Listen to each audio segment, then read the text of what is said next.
pode mais falar aqui no YouTube, ou pelo menos, eu não sei qual vai ser o grau que o YouTube vai ser coisa. Pode ser que meu canal seja totalmente limado aqui no YouTube, pode ser que apenas alguns temas sejam tratados por aqui, né? Bom, vamos falar então sobre o que foi a decisão da responsabilização da rede social por conteúdo de usuário. Foi mais rápido do que o Cássio Nunes iria pedir vista, mas nessa altura o pessoal do STF deve ter pressionado a não aceitar a vista. Já teve o famoso Jantar das Lagostas lá, que o STF decidiu o nosso futuro no Jantar das Lagostas dele, e chegaram à conclusão que venceu esse negócio aqui. Esse aqui é o documento, que é a tese que decidiram, né? Como eu falei pra vocês, é uma coisa totalmente absurda, porque foram um deles igual um ao outro, cada um com uma tese totalmente contrária. Que existe o Congresso, para essa situação em que você vai legislar alguma coisa, vai fazer uma regulamentação, você tem todo o processo, coisa e tal, né? Aqui não, aqui eles juntaram 11 pessoas num jantar, ou num almoço, não sei, e decidiram o que eles iriam fazer sem nenhuma publicidade, sem nenhuma interferência da população. O povo brasileiro, não tem nada a ver com isso aqui não, foda-se o povo brasileiro, né? Eles dizem que estão brigando contra as big techs, mas não estão brigando comigo, eu, pessoa física, porque eu trabalho aqui na internet, e isso vai me afetar diretamente. E outras tantas pessoas que fazem a mesma coisa, e tantas outras pessoas que assistem a internet, que assistem o YouTube, que assistem outras redes, né? Pois bem, vamos ver aqui o resultado. Bom, o Nunes Marques foi o último ministro a votar, e defendeu, tal como era esperado, ficou junto com o Fachin e com o André Mendonça, defendendo que a responsabilização só ocorra após a ordem judicial. Mas, de novo, ficou 11 votos diferentes. Ah, por que o Nunes Marques não segurou, não pediu vista e coisa e tal? Provavelmente porque ele foi pressionado, não vejo outra alternativa nisso aí, né? Se ele pedisse vista, o pessoal ia exigir alguma coisa lá, ia arrumar alguma coisa lá, e pressionou ele pra isso, né? Não faria diferença de qualquer forma, 3 meses a mais, 3 meses a menos, não teria feito diferença no final das contas, até porque a gente vai ver que claramente a preocupação que eles têm aqui é eleição. Eles estão preocupados com fake news eleitoral, sendo que, no final das contas, eu falo pra vocês, é isso que eu temo no final das contas, porque eles estão achando que com isso daqui vão acabar com as fake news e o pessoal vai voltar a gostar do PSDB, vão gostar do Aécio, é o Aécio, cadê o Aécio? Eu quero votar no Aécio. Não vai acontecer isso, Xandão. Lamento muito, né?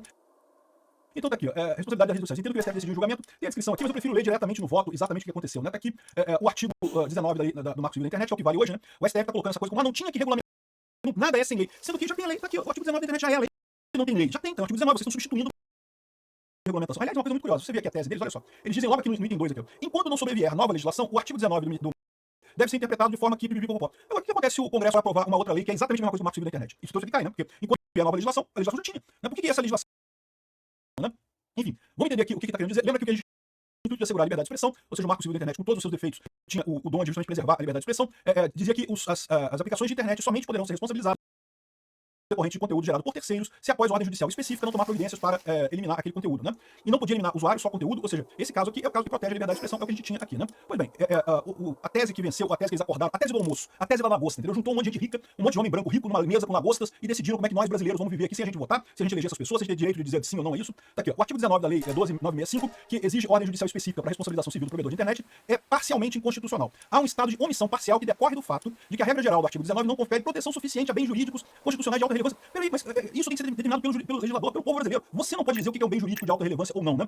Tá falando aqui, proteção de direitos fundamentais e da democracia. Aí tu já sabe qual que é a parada, né? Esse é o problema desse pessoal, né? Eles estão chateados porque a esquerda tá perdendo força no povo brasileiro, eles querem proteger a, entre aspas, democracia, que na cabeça desse pessoal é a esquerda, né? Não pode ter outra posição no mundo que não seja a esquerda, né? Então vamos lá. Então o que eles fizeram aqui é um negócio chamado interpretação conforme a Constituição. O que é isso? É um tipo de inconstitucionalidade, um tipo de decisão de inconstitucionalidade que não muda propriamente o conteúdo da lei. A lei continua com a mesma redação. Porque normalmente quando você tem um processo de inconstitucionalidade, o STF define, por exemplo, que aquela lei é inconstitucional, então ela deixa de ser válida, ela é cortada, cortou a lei, acabou. Ou então uma parte da sentença é cortada, uma parte do dispositivo lá é cortado, né? Isso é o mais tradicional, mas existe essa outra solução que é a interpretação conforme a Constituição que eles estão usando aqui. Olha só, a interpretação conforme a Constituição do artigo 19 do Marco Civil da Internet. Enquanto não sobrevier nova legislação, e aí de novo eu coloco aquele ponto, e aí se o Congresso passar uma lei que é igual ao Marco Civil da Internet, que é isso que o povo quer, ou que seja ainda mais leve que o Marco Civil da Internet, né? Enfim, deve ser interpretado de forma que os provedores de aplicação de internet estão sujeitos à responsabilidade civil, ressalvada a aplicação de disposições específicas da legislação eleitoral e dos atos normativos expedidos pelo TSE. Ou seja, eles estão dizendo que os provedores de internet, todas as redes sociais, são responsáveis civilmente, inclusive por atos normativos expedidos pelo TSE. Ou seja, olha o absurdo que é isso. Você vai ter um ato normativo que tem um valor maior do que a lei, segundo essa visão deles aqui, né? Disposições específicas da legislação eleitoral, ele quer dizer o seguinte, ele quer dizer que que já foi aprovado, eu não sei se foi aprovado na Câmara, só falta o Senado, se foi aprovado no Senado, falta a Câmara, mas é terrível, tá? É censura pra caramba que tem esse novo Código Eleitoral. Um absurdo completo. Ele tá querendo dizer aqui que isso vai responsabilizar as plataformas. Absurdo, né? A lei ela tem igual valor, você não pode dizer que essa lei do TSE vale mais, você não poderia dar o valor legal a atos normativos, menos uma especificação mais detalhada da lei. Ele não pode ir contra a lei, né? Pois bem, o provedor de aplicações de internet será responsabilizado civilmente, nos termos do artigo 21 do Marco Civil da Internet, pelos danos decorrentes de conteúdos gerados por terceiro em caso de crimes ou atos ilícitos, sem prejuízo do dever de remoção do conteúdo. Aí aplica-se a mesma regra para o caso a contas denunciadas como inautênticas. Então, se a sua conta for uma conta que eles entendem como inautêntica, e inautêntica é uma coisa complicada, o que é uma conta inautêntica? É uma conta que não tem um nome de pessoa por trás dela, porque pseudônimo é uma coisa razoável, né? O que eles vão entender com isso aqui? Já tem um mega insegurança jurídica nisso daqui, né? Ou seja, o que ele quer dizer com inautêntica? O que é o artigo 21 do Marco Civil da Internet? Se você vier aqui no Marco Civil da Internet, artigo 21. O provedor de aplicações de internet que disponibilize conteúdo gerado por responsabilizado subsidiariamente pela violação da intimidade decorrente da divulgação, sem autorização de seus participantes, de imagens ou vídeos ou outros materiais contendo cenas de nudez, atos sexuais de caráter privado, quando, após o recebimento de notificação pelo participante ou seu representante legal, deixar de promover de forma diligente no âmbito dos limites técnicos disponibilização desse conteúdo. Então, qual que é o artigo 21 do Marco Civil da Internet aqui? Ele diz que se alguém divulgar uma imagem sua em um ato sexual ou um ato íntimo, né, que você não concorda, você pode entrar com uma notificação nesse provedor e pedir para derrubada. Qual que é o problema disso? O problema disso é que eles vieram na tese aqui e falaram o seguinte, olha só, o provedor será responsabilizado civilmente nos termos do artigo 21, ou seja, de forma subsidiária. O que é de forma subsidiária? Que a pessoa tem que processar primeiro a pessoa que publicou o aviso, que publicou o vídeo. Se perder, aí subsidiariamente a plataforma é responsável. Então, ou seja, a plataforma só paga se a pessoa não pagar. Mas isso na prática não quer dizer nada, quer dizer que a plataforma é responsável igualmente, porque a maior parte das pessoas não vai ter dinheiro para pagar, né? Então tá aqui, ó, pelos danos decorrentes de conteúdos gerados por terceiro em caso de crimes ou atos ilícitos. Mas aí que tá o problema, porque quem é a parte ativa legítima para entrar com essa notificação? Porque lembra, aqui no artigo 21 diz claramente que quem pode notificar o provedor são as pessoas que aparecem no vídeo. Então se tem um vídeo que você pode acionar o provedor e a sua notificação. Parte ativa nessa história aqui. Quem é que vai ter a legitimidade ativa para notificar a internet em caso de crimes e atos ilícitos? Qualquer pessoa. Porque qualquer pessoa abre um problema muito sério, aquilo que eu falo para vocês. Vai ter um monte de gente da esquerda apontando para vídeos da direita e dizendo que é ilícito, que é criminoso e coisa e tal. Os vídeos da esquerda falando que é ilícito, é criminoso. Aquilo ali qualquer um pode. Então vai ser uma festa, esse tipo de coisa, né?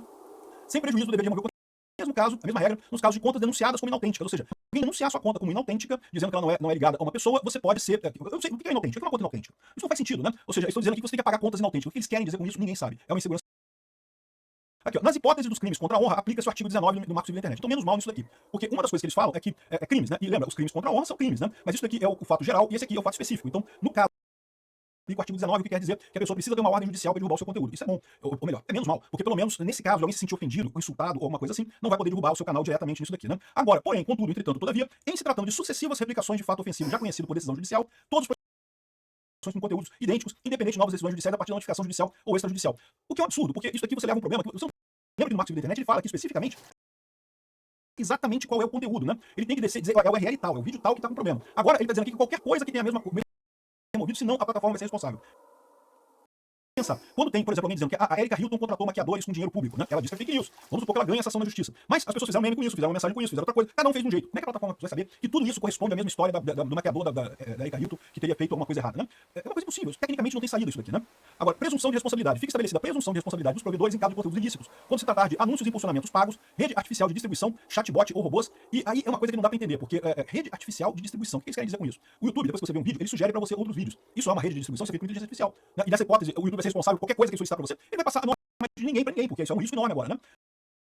A poderá se dar independente de notificação. Ou seja, se tiver alguma coisa nem precisa notificação para a rede social ser responsável. Olha o absurdo que vai ser isso daqui. Por que isso? Porque no final das contas vai exigir um cuidado enorme com relação ao anúncio. Vai cair muito anúncio no YouTube. Isso vai afetar o recebimento de todos os YouTubers, né? Eu espero que os YouTubers de esquerda que estavam torcendo por isso aqui percebam isso muito raramente. Vamos todos mais no fuder.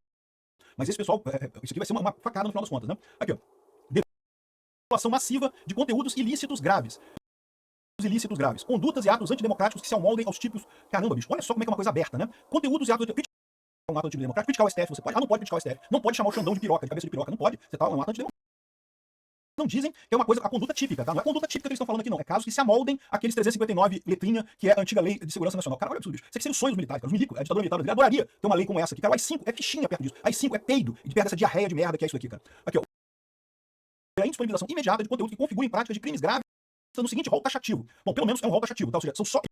Então, condutas e atos antidemocráticos. A questão toda é que, embora seja um rol taxativo, tá? O que quer dizer isso aqui? Eu criticar o governo é isso? Eu chamar o Lula de pinguço corrupto é isso? O que é um ato antidemocrático no final das contas? Lembra que no artigo aqui está dizendo que atos violentos. Mas veja bem, por definição, atos fazer pela internet. Né? Como é que você faz ato violento pela internet? Por outro lado, o Alexandre de Moraes disse que o Alan dos Santos e o Oswaldo Eustáquio estavam fazendo golpe de Estado que requer um ato violento. Como é que você faz ato violento pela internet, meu amigo? Não tem como, cara. Aqui, ó, crimes de terrorismo ou preparatório de terrorismo. Terrorismo não dá pra saber, mas preparatório de terrorismo, em tese, você pode fazer pela internet, sim. Crimes de induzimento ou instigação, a palavra que começa com S e eu não posso falar no YouTube. E incitação ou discriminação de raça, cor, etnia, ou seja, isso aqui de novo. Vamos falar que qualquer coisa que tenha conduta homofóbica, transfóbica, etc., é proibido, né? Olha isso aqui, ó. Pessoal Red Pill, meu amigo, vocês estão fodidos, cara. Eu vou ter que parar de falar sobre isso também. Lamento, de vez em quando eu faço um vídeo sobre isso, falando sobre questão. Eu não vou fazer mais nada, acabou, não falo mais nada aqui. Vou falar no Opinion Free Market. Crimes praticados contra a mulher em razão da condição do sexo feminino e conteúdos que propagam o ódio ou aversão às mulheres. Não pode dizer que você. Cara, como é que vai funcionar com os gays, cara? Se um gay fala, não gosto de mulher, acho mulher muito chato, falta alguma coisa às mulheres. Como é que vai ser isso aqui, cara? Porque, né, tá aqui, ó. Inclusive conteúdos que propagam ódio ou aversão às mulheres. O que não é crime, tá? Você pode não gostar de mulher, é seu direito de não gostar de mulher, né? Assim como é direito das mulheres não gostar de homens, né? Enfim, ninguém é obrigado a gostar de ninguém. Mas eles colocaram aqui, ó. Inclusive canais Red Pill, cara. O pessoal se ferrou nessa daí. Crimes sexuais contra pessoas vulneráveis, pornografia infantil, eu sei que eu concordo. Já fazem isso, né? Tráfico de pessoas, estatuto de criança. Isso aqui não é problema. O meu problema com isso aqui é, primeiro, atos antidemocráticos vai acabar significando crítica ao governo. É sempre assim. Depois, crimes. De novo, crimes praticados contra a mulher, perfeito, concordo. Não pode ter crime praticado contra a mulher. Agora, inclusive, conteúdos que propagam ódio ou aversão às mulheres. Ué, se o cara não gosta de mulher, qual é o problema? O cara falar que não quer casar, que não quer ter mulher, que acha que tem que ser. Ué, é direito dele pensar desse jeito? Que história é essa, né? Bom, e o mais curioso também é que não tem quanto homem. O homem pode meter o pé. O homem pode criticar, pode falar que não gosta de homem, que a mulher. Como é que é o negócio? A mulher é 4B, né? Que não quer nunca ter homem na vida, não quer ter. Beleza. O homem pode. É, meu amigo. É o que eu falo pra pra você, né? O resto aqui não tem problema. Meu problema principal é isso. Incitação à discriminação. Isso aqui vai ser uma festa, né? Não pode mais tocar nesses assuntos. Eu não vou tocar mais nesses assuntos aqui no YouTube. Vou falar isso no Opinião Free Market. Qualquer assunto que tenha levemente tangência com esse tipo de coisa, tem que falar fora, porque aqui não vai dar, meu. Aqui não fica, né? E crimes praticados com mulher, a mesma coisa, né? Então não tem jeito. De novo, com relação a essas coisas aqui, crimes sexuais, não sei o que eu concordo, isso aqui não tem problema, não. Mas esses outros casos aqui, pô, é uma coisa terrível, né? Aqui, ó. A responsabilização dos provedores de aplicação de internet prevista nesse item diz respeito à configuração de falha sistêmica. Então, um ponto importante, né? Não é um conteúdo apenas disso. Ou seja, tem que se mostrar que a empresa tá deixando esse tipo de conteúdo passar de forma contínua, né? De qualquer forma, se ele deixar um canal que tenha esse tipo de acusado disso daí. Eu não entendi como é que eles vão fazer, por exemplo, tá cheio de canal Red Pill estrangeiro, né? Então, eles vão proibir o canal Red Pill estrangeiro aqui no Brasil. Como é que vão fazer isso, né? Aqui, ó. Considera-se falha sistêmica. Deveria adotar adequadas medidas de prevenção em relação aos riscos anteriormente listados, configurando a violação de dever de atuar de forma responsável, transparente e cautelosa. Cara, os caras tentando fazer uma legislação, cara. Eles estão fazendo uma lei aqui, cara. É totalmente absurda essa decisão do STF, né? Consideram-se adequadas as medidas que, conforme o estado da técnica, forneçam níveis mais desempenhadas pelo provedor. Ou seja, o provedor tem que errar mais. Tem que, se tá na dúvida, cancela todo mundo, corta os canais todos. Meu amigo vai rodar muito canal. Vai rodar muito canal. O meu é possível que rode também. Vamos ver como é que vai ser. A gente não sabe o quanto que o YouTube vai aceitar peitar isso daí ou vai já cortar a coisa toda fora, né? Porque certamente vai haver denúncia de tudo, cara. Vão denunciar os vídeos todos que tiver qualquer coisa levemente falando disso aqui, coisa e tal. Aqui, ó. A existência de conteúdo ilícito de forma isolada não é por si só suficiente para ensejar a aplicação da responsabilidade civil. Menos mal, ou seja, pelo menos eles estão dizendo aqui que se tiver um vídeo errado ou vazar um vídeo não vai ser capaz de responsabilizar. Que aquelas entidades todas de esquerda, né, vão entrar com ações contra o YouTube, derrubando 200 canais, aqui, tudo quanto é canal possível, alegando que o canal fere esses princípios, e aí pro YouTube é melhor derrubar o canal do que ficar mantendo o canal sem, né, com risco de sofrer esse tipo de coisa, né? Então, aqui, ó, nas hipóteses previstas nesse item, o responsável pela publicação do conteúdo removido pelo provedor de aplicações poderá mediante demonstração de ausência de licitude. Ou seja, o provedor, a rede social tira o seu conteúdo para dizer que o seu conteúdo é legítimo. E aí ele pode voltar no YouTube, sabe que isso aí é praticamente jogar fora o vídeo, porque até você ter a decisão e coisa e tal, já era, né? Um abraço, né? Aqui, ó. Aplica-se o artigo 19 do Marco de serviço por e-mail, provedor de aplicações cuja finalidade primordial seja a realização de reuniões fechadas por vídeo ou por voz, provedor de serviço de mensageria instantânea, exclusivamente no que diz respeito a comunicações interpessoais. Então, aqui, ó, Marketplace responde ao Código Civil do Defesa do Consumidor. Eu não sei não, tá? Eu tô achando que vai acabar o Marketplace aqui no Brasil. Porque diz que da Defesa do Consumidor, e como o Marketplace, ele é justamente a ideia, o fornecedor são duas entidades diferentes, o Marketplace só favorece a ligação com o Marketplace. Não vai ter mais Marketplace no Brasil. Acabou, né? Voltamos 50 anos para trás no Brasil, né? Deveres adicionais. Agora me explica, como que uma decisão judicial petita não é fora do limite quando define isso aqui, ó? Os provedores de aplicação de autorregulamentação que abrange necessariamente acesso, relatórios anuais de transparência, tudo que estava naquela lei. Aqui. Eles estão fazendo uma lei na marca. O STF está impondo uma lei que o brasileiro não aprovou nisso daqui. Ó. Aqui, ó. Deverão igualmente disponibilizar aos usuários canais específicos de atendimento, preferencialmente eletrônicos. O que quer dizer com isso? Que sejam acessíveis amplamente divulgados nas respectivas plataformas. Tais regras deverão ser publicadas e revisadas periodicamente de forma transparente e acessível ao público. Aqui, ó. Os provedores de aplicações de internet com atuação no Brasil devem constituir e manter sede e representante no país com identificação. Cara, que idiotice isso, bicho. Por que isso? Isso aqui é uma coisa legal. Isso não é uma coisa para o STF definir para a justiça. Não pode obrigar as empresas a isso, né? De novo, e todas as redes, né? Eu não sei, é que eu não gosto de mexer com justiça, mas se eu fosse de direita, tinha exigindo a derrubada do Blue Sky. Eles não têm representante no Brasil, então tem que derrubar, porque a decisão da STF tem que ter representante no Brasil. Blue Sky não tem representante no Brasil, tem que derrubar o Blue Sky. Pronto, acabou. E tantos outros sites, inúmeros outros sites que não tem representante no Brasil, né? Aqui, ó. Ou seja, estão dizendo que vai ter que ter representante. Isso aqui é um absurdo, cara. Isso aqui é para ajudar o Alexandre de Moraes no final. E, bom, tem uma coisa positiva aqui, ó. Não haverá responsabilidade objetiva na aplicação associada. O que quer dizer isso em termos jurídicos? Responsabilidade. Então, se você entrar com ação contra as redes sociais, você tem que demonstrar uma lei que ela foi negligente, incompetente ou imperita, ou ficou negligência, incompetência ou imperícia para essa, nesse caso. Ou seja, não pode ser, porque se fosse objetiva, se fosse responsabilidade objetiva, não precisava nem demonstrar isso. Bastava dizer que o fato está consumado. Não, você tem que dizer que tem que demonstrar para entrar com ação contra a rede social que houve culpa dessa rede social nesse caso, né? Então, isso aqui alivia um pouco a barra, mas não alivia muito não, porque as regras são totalmente abertas, né? Apelo ao legislador, apela-se ao Congresso Nacional que seja elaborada legislação capaz de sanar as deficiências do atual regime contra a proteção de direitos fundamentais. Eu faço um apelo diferente ao Congresso, não precisa fazer nada. Eu faço um apelo, por outro lado, aos eleitores brasileiros. Vamos eleger um Senado fortemente de direita na próxima eleição, que a gente vai botar ministros de direita lá no STF, vai tirar uns 2 ou 3 dessa turma aí, e a gente reforma essa porra toda, joga essa decisão no lixo, que é o lugar de onde ela não deveria ter saído, e acaba com essa porcaria toda. Não tem que regulamentar a liberdade de expressão. Liberdade de expressão, por definição, não deve ser regulamentada, né? Para preservar a segurança jurídica, fica modulado os efeitos da presente decisão, somente se aplicará prospectivamente. Ou seja, só se aplica daqui para frente. Conteúdos para trás, tudo que aconteceu para trás, antes da decisão dessa decisão aqui, não vai ser alterado para evitar a insegurança jurídica, inclusive decisões transitadas em julgado. Então, transitado em julgado já está decidido, não vai mudar com relação a isso aqui. Agora, tem algumas coisas que eu questiono aqui, tá? Porque tem coisas que não mexeram nessa decisão, por exemplo, a questão de bloqueio de perfil. O Alexandre de Moraes inventou, está na lei, está no artigo, não foi coberto. O que significa que esses bloqueios de perfil estão anulados, porque essa decisão aqui que regula a internet é só daqui para frente. Enfim, é terrível essa decisão, uma coisa realmente chocante de ruim. Vamos esperar para ver como é que as redes sociais vão reagir aqui no Brasil. Eu tenho no meu canal, tenho Opiniões Nacionais, vamos ver o que vai acontecer. De novo, Opinião Free Market, por enquanto, no BitChute está aberto aqui. Se você tiver com VPN, também tem Opinião Free Market no Odyssey, né? Então eu vou passar qualquer medida, qualquer vídeo um pouquinho mais polêmico para lá, vou ter que ficar aqui no Feijão com Arroz aqui no YouTube, infelizmente é o que dá para fazer, né? Vou mudar um pouco temas que eu trato aqui, infelizmente, para tentar manter. Eu adoro falar palavrão, mas eu vou tentar evitar isso daí. Inclusive, tenho palavrões ou coisas ruins, eu não vou poder falar agora com essa decisão. É coisa temporária, tá? Eu tenho certeza que vai substituir o STF, vai jogar no lixo, onde nunca tem sentido essa cambada de idiotas lá da STF. Assim, o Toffoli é o relator desse caso, né? Então ele chorou ao anunciar essa decisão. Ai, as opiniões são tão ruins, não sei o que. Eu vou te falar uma coisa. Por assistir o vídeo até o final, além de curtir, compartilhar e se inscrever no se tornar patrocinador com valores a partir de R$ 1,99. Clique no botão Seja Membro abaixo para saber as condições e informações sobre o nosso projeto. Visite nossos sites indicados na tela.